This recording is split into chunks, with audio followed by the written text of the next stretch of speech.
Good Friday evening, January 24th, and welcome to the NCWLIFE Evening News. I'm Grant Olson. Here are a few of the stories we have coming up for you tonight. An afraid man whom Grant County Sheriff's deputies wrongly identified as a potential mass shooter has sued the Sheriff's Department. The city of Cle Elum is considering bankruptcy after a losing arbitration battle with a homebuilder. An air stagnation advisory is in effect until Monday afternoon with calm weather conditions and seasonally cool temperatures. I'll have your complete local weather forecast straight ahead.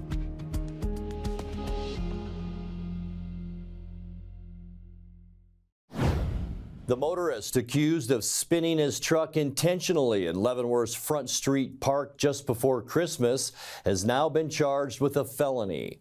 On Thursday, the Chelan County Prosecutor's Office charged 28-year-old Zachary Soltise with first-degree malicious mischief as well as reckless driving.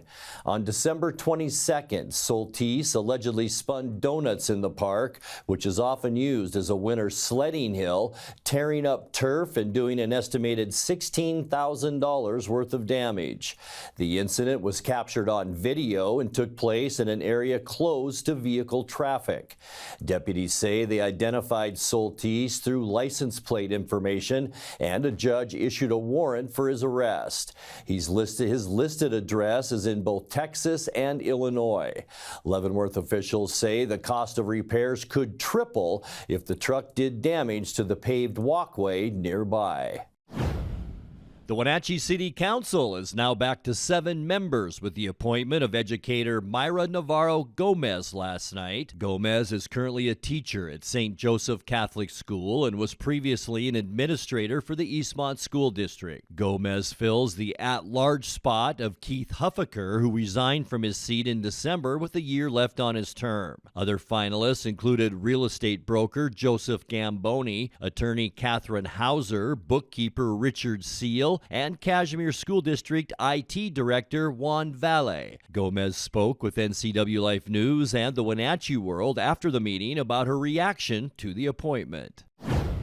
An afraid man who Grant County Sheriff's deputies wrongly identified as a potential mass shooter has sued the Sheriff's Department. Jonathan R. Moody said he was wrongfully arrested at a Gorge Amphitheater music festival in August of 2022 and slandered by sheriff's officials who told reporters at the time that Moody might have been planning a mass shooting. The office walked the comment back later the same week, and Moody was not charged with a crime. He filed a lawsuit in Grant County Court in late December. In the suit, Moody admits he was armed with 2 handguns while delivering items to his sister who was attending the concert. He's seeking damages for false arrest, defamation, emotional distress, and other allegations.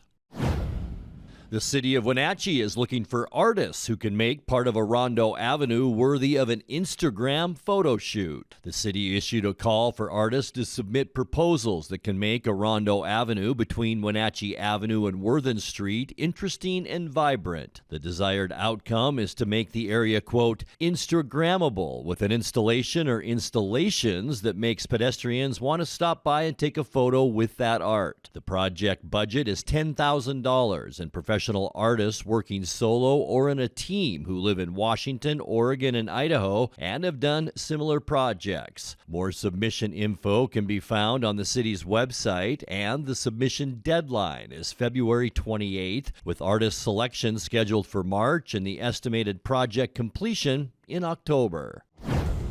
When we come back, firefighters from the Wenatchee Valley who spent nearly 3 weeks helping battle the Los Angeles wildfires are on their way home. A Puyallup man and his mother are in jail tonight as part of a Moses Lake police investigation into identity theft. I'm Grant Olson, and you're watching the NCWLIFE Evening News. You're invited to celebrate Winterfest at Lake Chelan. Enjoy sparkling lights, local wine tasting, and fun for all ages. It's a great time to start a new holiday tradition at Washington's Winter Wonderland. More information at lakechelan.com. When you've been in business for 40 years, it's because you understand change and you put members first, always. Now Works is announcing a change in their membership model. Up to 6 people on one membership that you can mix and match. The more people, the bigger the discounts. Introducing the Works shared membership model. One membership, friends and family and flexibility. Works, the cleanest, friendliest, most helpful gyms you and your friends will ever join.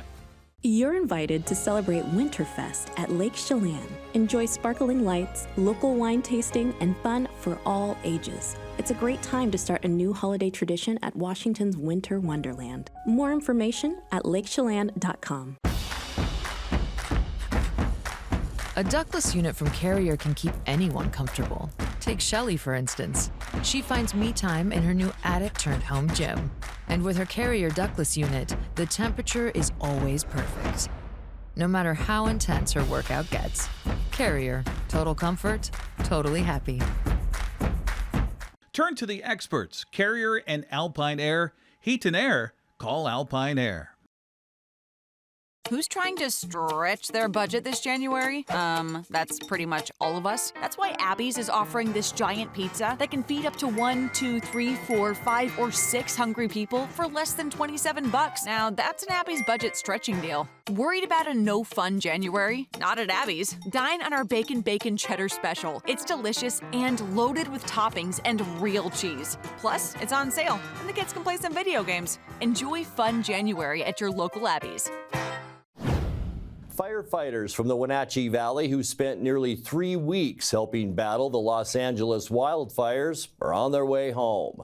The Wenatchee Valley Fire Department and Chelan Fire and Rescue are among Washington agencies that dispatched resources to Southern California earlier this month to provide mutual aid. Each department sent 4 firefighters for an 18-day deployment to keep structures safe. 4 wind-driven fires in the LA area have burned nearly 48,000 acres and at least 16,000 structures since the first of them erupted on January 7th. A Puyallup man and his mother are in jail tonight as part of a Moses Lake police investigation into identity theft. 33-year-old Michael G. Pollock and his mother Kimberly, 71 years old, were booked into the Pierce County Jail on Thursday. Police say Michael Pollock used stolen personal documents, including some from a victim in Moses Lake, to create false IDs and draw money on fraudulent credit cards. After a 6-month investigation, Moses Lake police led a search of Pollock's home in Puyallup, where they allegedly found stolen and shredded identity papers belonging to victims. Pollock's mother is accused of attempting to leave the home during the police search with a bag full of financial documents hidden under her clothes. Her son faces charges including identity theft, fraud, forgery, and possession of stolen property. Police in both cities say they're working to identify several other potential victims. The city of Cle Elum is considering bankruptcy after a losing arbitration battle with a home builder. The town owes $22.2 million to development firm City Heights Holdings, and with a budget of just $5 million, Cle Elum officials say they have no way to pay that much at once. An arbitrator set the penalty after finding that the city defaulted multiple times on its 2011 agreement with the developer, which sought to build more than 950 homes in the area. Beyond the $22 million judgment, Cle Elum may also owe City Heights nearly $4 million in legal fees. Coming up next in tonight's feature story, we visit with interim Eastmont School District Superintendent Spencer Taylor, who talks about coming into the job halfway through the year and what his plans are for the rest of it. Sunny, dry, and quiet weather is expected well into next week. I'll have your full local weather forecast coming up. That and much more still to come tonight. Please stay with us. Between juggling groceries, preparing meals, and lending a helping hand, you're a hero without a cape. But who's there to support you? Aging and Adult Care honors caregivers like you, the relatives, friends, and neighbors, helping loved ones remain safely at home. Aging and Adult Care offers chore services, respite, personal care, and more. Serving Chelan, Douglas, Grant, Lincoln, Adams, and Okanagan counties, call Aging and Adult Care at 1-800-572-4459 for caregiver support. Blue Lagoon Pool and Spa, located on South Wenatchee Ave, has the largest selection of spas and swim spas in town. Stay cool this summer in an artesian swim spa and use it all year long. We enjoy helping families reconnect one spa at a time. Hot tubs are proven to improve sleep and decrease arthritis pain. Our passion is water, so please bring us a water sample, and we will help you diagnose your pool or spa water for free. Blue Lagoon Pool and Spa, your pool and spa experts. Central Washington Water is your solution for problem water. Whether you're on a well or municipal water, they can design a clean water system custom to you. Soft water eliminates water spots and scaling on fixtures. It protects appliances from hard water damage, saving you money. Soft water reduces soap usage that causes skin irritation and is a healthier choice to drink. Call for a free in-home consultation or stop by the store to have your water tested. Central Washington Water, your best water solution for home, pool, and spa. Interim Eastmont Superintendent Spencer Taylor is no stranger to the district. He's served in several administrative roles, including as principal of Grant Elementary School and as executive director of elementary education. But before all of that, he was an Eastmont student. Taylor took over for former superintendent Becky Berg, who officially retired on January 1st after 2.5 years at Eastmont to focus on family medical needs. In tonight's feature story, Taylor spoke to NCWLIFE News about coming into the job halfway through the year and what his plans are for the rest of it. Mid-year is a challenge because you don't have time to stop and get an understanding from the superintendent's role how everything is going. So that's a challenge, especially with when you are the leader of the school district. It's so important to have a solid understanding from the people involved, the students, the staff, the parents, and community members on what's really important. And so my schedule has been really full the past 2 months. I'm meeting with as many people as I can. I'm approaching 200 different connections with people, either individually or in small groups or even a classroom of students, just to learn what's really important to them. So that's the challenge. The benefit is I've been here, I know Eastmont, as a student and as an administrator. I'm not coming in from another district that in a different community that has totally different expectations and needs. I know Eastmont, I love Eastmont, I think I'm known. So that really helps me, or has helped me in that transition to this new role. I will be finishing what I call my listen and learn, which is, I've connected with a whole bunch of people to find out what the themes are so I can affirm the good work that we're doing. And then it really will give me my marching orders of what I need to accomplish. So that is close to being ready, and I'll share that at the next board meeting, what I've learned and what I'll be doing. So that's the first thing.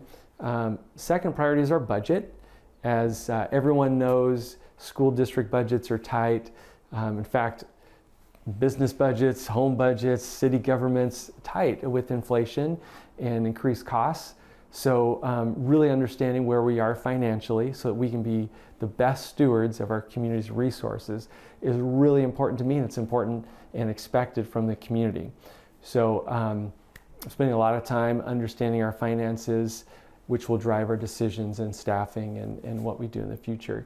Probably the third priority is our strategic plan. We have a really good strategic plan focused in 3 main areas: student performance and achievement. We've got some work to do. We're pretty good, but we need to be better. Second is effective instruction, supporting our teachers so that they can be the best that they can be. And then lastly, the student focus of, do our students have a voice and do they feel like they belong? And that's part of our culture. We want every student to thrive and just feel like they're ready when they graduate for whatever pathway that they choose. If it's going straight out to a career, then we want to make sure they're ready for that. If it's going to a 4-year degree or anything else, we want to make sure they're ready. And then probably my fourth one is facility needs. We have some great facilities, and we're thankful for the community support in those that we've been able to modernize in the last 15 years. And we have some really, old ones that are approaching some of the oldest in the region. And they have some failing systems that need attention. So that's my job, to create the plan and the priorities and just see what our community is willing to support. You know, I would really like to be the superintendent here long term. It's really been an honor, and as I'm out in the schools, I'm reminded how great this place is, and it's because of the people. We have really great people, starting with the kids. So to be able to serve in a role that can lead and support our students and our staff and our parents and our community to make Eastmont as great as it possibly can be, that is exciting for me. I know the school board is going to take the next couple months just to decide what is best for Eastmont long term. So our community will know that they'll make the best decision for Eastmont. So it's exciting times for Eastmont, I feel. Time now for a check of your North Central Washington weather forecast. Hope your Friday was a good one. A little bit of a warm-up out there today. It was pretty noticeable along with all of that sunshine, but also to our east, especially Grant County, the Columbia Basin, and the Waterville Plateau. Some breezy to even windy conditions today. You can see our camera shaking around pretty good this afternoon out our weather window, and that's in the Ephrata area. But look, as we move a little closer to home, up at Lake Wenatchee, hardly anything blowing up that way, and a gorgeous postcard picture shot of Lake Wenatchee. And I can't wait another couple months till Kaler Glen opens up, and we're going to get outside and enjoy the outdoors. But today it wasn't bad. Unofficial high temperature at 38 degrees. That's slightly above where we should be at 35 for this time of year. 53 our record high, and that was set in 1984. This morning's low 25, right on the money from where we should be for this time of year. 2 below our record low, and that was set in 1969. The sun came up this morning at 7:35 and set this afternoon just before news time at 4:51. All right, taking a look at your Saturday temperatures, going to stay on the nice side. In fact, 40 degrees possible for Moses Lake and Ephrata, 39 for Quincy, 38 for Ellensburg and Wenatchee, 37s for Eniat and Chelan. Also a very nice 37 in Cashmere. Leavenworth, your high tomorrow, not bad for this time of year at 36 degrees. Taking a look now at moving forward through the weekend and into next week, high pressure is dominating our weather picture. Here we are in Washington State, and look at the size of this high pressure, and it is not going anywhere over the next 4 to 5, maybe even 6 days. And there it is. We take a little closer look here, closer to home. We will see mostly clear skies tonight because of that area of high pressure. There's also another one in southern British Columbia. We'll see lows tonight, though, a little bit on the chilly side, right around 20 degrees. For your Saturday, kicking off our weekend, boy, it's going to be nice. Sunny skies and mild for our Saturday. We're talking high temperatures, mainly in the upper 30s. A little bit cooler as we go to the east, but nice here in north central Washington. For Sunday, go Bills. Playing the Chiefs on Sunday, hoping for a Buffalo win there, and it's going to be a nice day, sunny and cooler. We will see highs back to normal into those mid-30s on Sunday. For your Monday, kicking off our next work week, look at all of the clear skies all the way east into the Dakotas. High pressure dominating the western U.S. weather with high temperatures again on Monday into those mid-30s. For your Tuesday, sunny skies. It will be quiet for Tuesday as this typical weather pattern continues. It's called a persistence weather pattern. Mid-30s for highs on Tuesday. And then as we get you into midweek Wednesday, that's where we begin to see a few changes coming our way. A pretty good trough of low pressure is beginning to form just off our west coast. Still going to see sunshine on Wednesday with highs again very consistently into those mid-30s. But then as we get into Thursday, the 30th of January, towards the end of the month, mostly cloudy, a nice westerly and southwesterly flow, clouds into into western Washington, and we could see our first real chance of precip in a long time. 40% chance of rain Thursday with highs in the mid to upper 30s. All right, your 7-day forecast, 21 overnight tonight. Nice one for Saturday, 38 for your high and 21 the low. And then a couple of 34s on Sunday and Monday. Sunshine both days. Sunny and seasonal for Tuesday and 35. Lots of sun once again for Wednesday, 35 degrees. And then our weather begins to change a bit. Thursday, expect mostly cloudy skies, a 40% chance of rain with high temperatures around 36. And that's a look at your North Central Washington weather forecast. Coming up next, tonight's sports report with Eric Granstrom and more as the NCWLIFE Evening News continues right after this. Her Royal Highness, Queen Ella Stimo! Join NCWLIFE channel for live coverage of the Apple Blossom Festival Royalty Selection Pageant on Saturday, February 8th. Coverage is brought to you in part by our Platinum supporter, Alpine Air Heating and Cooling. Also by Harvest Valley Pest Control, Merry Maids, Together for Youth, and the Wenatchee Valley Dispute Resolution Center. Join us for live coverage of the Apple Blossom Festival Royalty Selection Pageant on your local TV station, the NCWLIFE channel.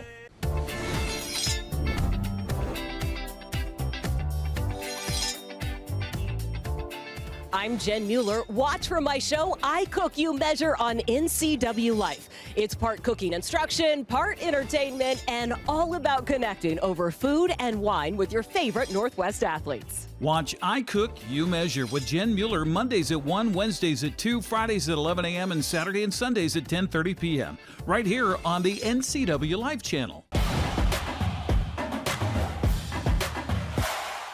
The Wenatchee Wild have a couple of home games in WHL play this weekend starting tonight. Wenatchee plays host to the best team in the league, Everett Silvertips, tonight at 7 o'clock. They're back home again tomorrow against Portland at 6. Medicine Hat comes to town Tuesday, also at 6 o'clock. Sunnyside flexed its muscles in Big 9 wrestling last night to Wenatchee High School. The Panther girls forfeited 8 of 14 matches as Sunnyside won at 66-12. The Wenatchee boys got out to an early lead but saw the Grizzlies take command with 7 straight victories, 3 of which by forfeit. Final score 50-20. I was alongside my dad, Dave Granstrom, with a call here on the NCWLIFE channel. So now McNaught still in control according to our official tonight as we're under a minute left in round number 1. And more near full. And a pin. How about that? Wow. The freshman comes out on top for Wenatchee. A minute 16 into the first round. Now she's out in front of Benitez. Yeah. Benitez just needs to get to her feet. And, right there. How about a reverse opportunity? She didn't make it. She didn't get all the way over. And now if Hoffman just steps over, she'll have another pinning move. She does, and she pinned her with 4 seconds left. 4 seconds to go. In round number 2. How about that? Gutzweiler looking for the half. Looking for near half. side. He's got it. Now can he turn him? You got strength versus strength here. Gutzweiler is going to get near fall points and maybe a pin. 10 seconds left in the round. Stretching that arm out, looking for the pin. Got it. Right. 4 seconds left in round number 1. John Gutzweiler continues his hot stretch with the win by pin. Real advantage in that first round with both wrestlers on their feet. Again, he's got the arm barred up. Now he's got him tipped. Now he's going to get some near fall points with 15 seconds. And how about a pin just like that? Wow. His shoulder's really hurting. He was grimacing. And if he can get him turned, he's probably going to get the pin here. Had a long time to hold him there. And he reverses his effort. He's got him. And there it is, a pin. 1 minute and 18 seconds into the match for Luke Flugie. 40 seconds left to 1-point match. And Negrete trying to do what he can here to shake the hands and shake the body. Hand fighting, hand fighting, hand fighting, and now picking up and slamming to the mat. And now we're going to get a hold on just a minute with a timeout. And injured on that move is Negrete. How do you not get a dangerous move there? His upper body came down first. Yeah, That's and his head did as well. So right now he's looking at his left arm. So we're back on the way here with 19 seconds left. Negrete doing all he can from the bottom here. after appeared to injure his arm. Now trying to stand up again with 8 seconds, with 7 seconds, trails it by 1, with 5, with 4, with 3, with 2, with 1, and that's going to be the match. How about this one tonight? Ends 1-0. Oh my! Whoa, what's up? A hit in the head by the Sunnyside wrestler. So 1 team point against Wenatchee, 1 team point against Sunnyside for apparently Negretti had words to say, and then Gonzalez with a shot to the head. Of course, both wrestlers getting exhausted right now. And again, trying to throw and now Salgado looking for near full points. He got 3. Now it's a 13, or make that 16-8 match with 12 seconds left. Reaching up for the head. Look out. He got the reversal, and he got near full points. Can he get a pin with 3 seconds, with 2 seconds, with 1, and that'll be it. He'll get 5 points, and the final score of the match will be 16-13, I believe, or 14. Just looking at him, he looks like an old wrestling coach, which he is, and they asked for sage advice. So what sage advice will you send us off on here tonight, Dad? Don't reach back. Don't reach back. Okay, that's great. Moses Lake boys beat Davis last night 53-27, while the Pirate girls edged the Mavericks 40-39. Eisenhower swept Eastmont with the Cadet boys winning 50-20. The girls came out on top 42-24. Toppenish beat Ephrata 56-19. Kashmir dropped both ends of a double duel with Zilla 49-30 and Wapano 56-21. Quincy's hosting the Matt Animal Boys Tournament tomorrow morning starting at 9 a.m. The smaller schools will be gathering in Okanagan tomorrow for a tournament that starts at 10 o'clock. Here's a rundown on prep basketball from last night. The Sela girls beat Ephrata 75-21. Chelan edged Cascade. Brewster beat Lake Roosevelt. Moses Lake Christian got by Wilson Creek 31-20. The boys basketball scoreboard had Sela crushing Ephrata 85-28. Chelan clobbered Cascade. Lake Roosevelt bopped Brewster. Garden City Academy edged Pateras, and Soap Lake thumped Thorpe. It was Moses Lake Christian downing Wilson Creek 69-21. The Big Nine girls are back in action tonight at 5:30 with Eastmont hosting Eisenhower. Wenatchee's at Davis. Moses Lake entertains Sunnyside. The Battle of the Basin has Quincy at Ephrata. Kashmir hosts College Place. The Manson is on the road at Omak. 6 o'clock games have Tonasket at Lake Roosevelt. Liberty Bell hosts Okanagan. Bridgeport battles Brewster. Waterville Mansfield hosts Soap Lake, and Oroville is at Wilson Creek. The boys' schedule basically the same, just different times. Eastmont, Wenatchee, Davis, Sunnyside, Moses Lake all tip at 7 o'clock, as do Quincy and Ephrata. Kashmir hosts College Place. Manson's at Omak. Those are 7:15 start time. 7:30 games. Lake Roosevelt hosting Tonasket. Okanagan's at Liberty Bell. Brewster hosts Bridgeport. Soap Lake at Waterville Mansfield. Wilson Creek hosts Oroville. The Moses Lake Christian girls play at Touchy at noon tomorrow.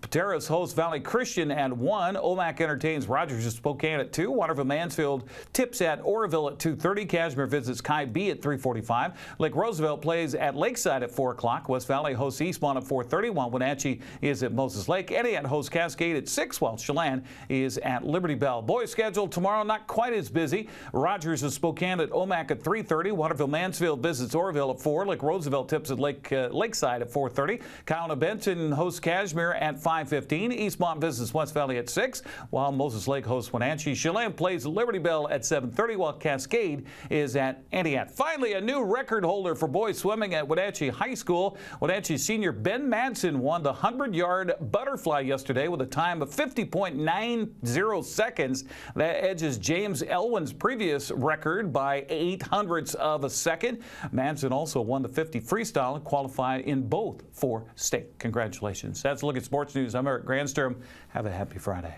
And that will do it for our newscast tonight. For more news from around North Central Washington, you can find us at NCWLIFE.com, on our social media channels, or on our mobile app for iPhone and Android. And remember, if you see news happening, we'd like to hear from you. Email us at news@ncwlife.com or give us a call at 888-6295. I'm Grant Olson. Thanks so much for being with us, and have a great weekend.